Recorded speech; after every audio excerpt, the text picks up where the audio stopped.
અમદાવાદની એક ખાનગી શાળામાં બનેલી ઘટના બાદ વડોદરા જિલ્લા શિક્ષણાધિકારીએ શહેર અને જિલ્લાની તમામ શાળાઓને બાળકોની સુરક્ષા સુનિશ્ચિત કરવા માટે આદેશ આપ્યો છે। આ આદેશ હેઠળ દરેક શાળામાં શિસ્ત સમિતિની રચના કરવામાં આવશે। વડોદરાના જિલ્લા શિક્ષણાધિકારી મહેશ પાંડે દ્વારા આ સંદર્ભે એક સત્તાવાર પત્ર જારી કરવામાં આવ્યો છે।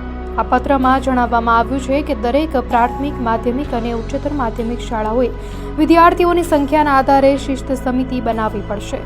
આ સમિતિમાં આચાર્ય, શિક્ષક, વિદ્યાર્થી અને વર્ગના મોનિટર જેવા સભ્યોનો સમાવેશ થશે। આ સમિતિનું મુખ્ય કાર્ય શાળા પરિસર, રમતગમતના મેદાન અને રિસેસ દરમિયાન બાળકોની સુરક્ષાની દેખરેખ રાખવાનું રહેશે। પત્રમાં સ્પષ્ટ જણાવવામાં આવ્યું છે કે શિક્ષકની ગેરહાજરીમાં બાળકો એકલા ન બેસી રહે તે માટે તેમને સહઅભ્યાસિક પ્રવૃત્તિઓમાં જોડવા। આ ઉપરાંત વિદ્યાર્થીઓની સ્કૂલ બેગની સમયાંતરે આકસ્મિક ચકાસણી કરવાનો પણ આદેશ આપવામાં આવ્યો છે। આ સાથે વાલીઓને પણ તેમના બાળકોની બેગ તપાસવા માટે સૂચના આપવાનું કહેવામાં આવ્યું છે, જેથી કોઈ પણ અનિચ્છનીય ઘટના ન બને।